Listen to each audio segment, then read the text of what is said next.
Nauwi naman sa kaguluhan ng halalan sa East Rembo Elementary School kahapon si Bien Manalo sa detalye. Galit na sila. Sigawan, hinarangan ang harap ng eskwelahan. Ang iba hindi pa nakontento at ginamit na rin ang barikada sa gilid ng daan. Ang dapat sana'y mapayapang halalan, nauwi sa kaguluhan. Ilan lang yan sa mga eksena sa East Rembo Elementary School. Ang mga residente kasi gustong pigilan ang pool clerks na dalhin ng mga balota sa Comelec Taguig sa takot na baka dayain ang kanilang mga boto. Bakit kailangan nilang dalhin ng sakay? Yun lang ang inaano namin, na huwag makalabas hanggat hindi nabibilang. Pag dinala sa Taguig, may hokus-pokus na yun. Hindi kami papayag. Pero paliwanag ng isang opisyal ng DepEd, nagkaroon ng hindi pagkakaunawaan sa pagitan ng mga residente at pool clerks. Ang sinabi ko naman sa kanila, naibigay naman po yung copy sa akin para sa board canvassing.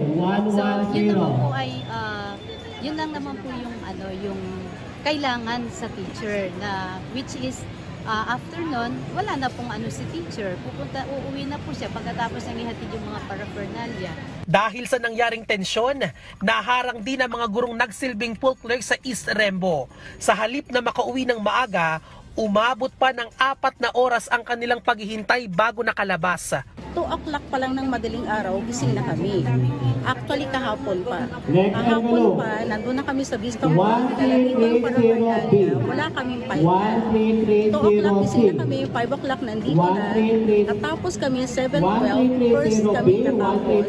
Hoping na kami ay makakapunta ng Vista Mall at makakauwi na at makatulog at makapagpahinga. Nanindigan din ng opisyal na walang anumang nangyaring dayaan sa halalan. Gawa ng sinasabi nila na baka raw snatching ng balot, madaya. Hindi po totoo yan kasi ang original election return, bago namin dinala ang balota dito, iniwan na namin sa office of the principal. Ayun yung binabasa ngayon dyan. Yung mga nakalagay dyan, duplicate po yun, nakatagalan magiging basura. Ayan po ang kalalabasan niyan. Depensa naman ng ilang residente, gusto nilang makita sa mga polling center ang election returns. Hindi na rin nila sana humantong pa sa kaguluhan kung naipaliwanag lang sana sa kanila ng maayos. Kakainitan na ako ng tao.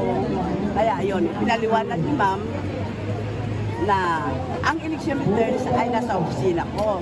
Sabi niya gano'n. Ngayon, ang gusto naman mangyari ng mga tao, makita nila yung election returns kung talagang nasa niya. Yung madaya ko pala. Ayaw namin ng madaya. Gusto namin ito iproklama yung presidente niya. Yung barangay captain namin. Kasi dito rin naman siya. At dito rin yung mga pulito.